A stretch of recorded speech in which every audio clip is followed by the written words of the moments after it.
we're handing out. Is this even working? This one? No, I don't think so. How about? Mine's working. I hear it now. All right. So we're handing out Solution Squad bookmarks too, so everybody gets a bookmark as well. It has all that information on it, so you didn't have to write it all down. The free download did. Hi, you mentioned something with your Ant-Man riding the ant anecdote. So much of what happens in pop culture violates the laws of science. When you do your lessons, how do you avoid confusing your students or pulling a Neil deGrasse Tyson and bumming them out? And just ruining the whole thing. Well, sometimes it's a delicate balance. Most often, I will set it up as a question of just, could this really happen? And I tell my kids that it's cool. It's definitely cool. Nothing will ever take away from the fact that that was cool. But let's look at the physics. And I kind of draw a line. I don't, I work with high school students, so there is, nobody goes home crying at the end of the day, like 7th graders can. Nobody goes home crying at the end of the day of, Ant-Man's not real. But we do, I draw that line and say, this is the cool stuff, but let's talk about the science of it. And sometimes it's not fun for them to do that, but 9 times out of 10, I can see that they're getting enjoyment because they understand the science of it.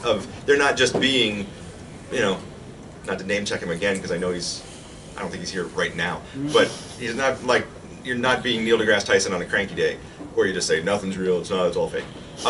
They still enjoy it. They still. Anyway. I corrected his math on Twitter once. It's a true story.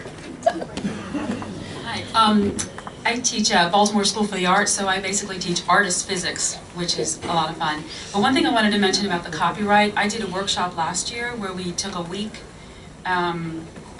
full days, well, almost full days, and did the science of science fiction. And I was surprised, but got permissions from a lot of people. We had contributors, Nichelle Nichols contributed, Fred Hayes contributed, Andy Weir.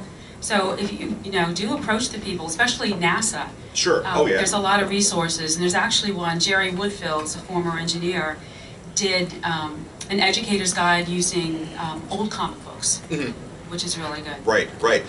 Yeah, there is a whole collection. Where Shari and I see things going with when we start developing our own content. We're going to go into the public domain and just start mining that, and I've already, if my school email is, my little icon for it is Captain Science, which was 1930s character, just gloriously pulp sci-fi.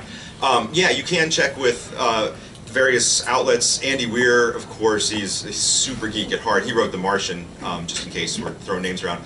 And in our experiences, even smaller publishers, comic book publishers, would be okay, and they would give you permission for a one-time or something like that. The problem with that is, how far do you want to cast your net?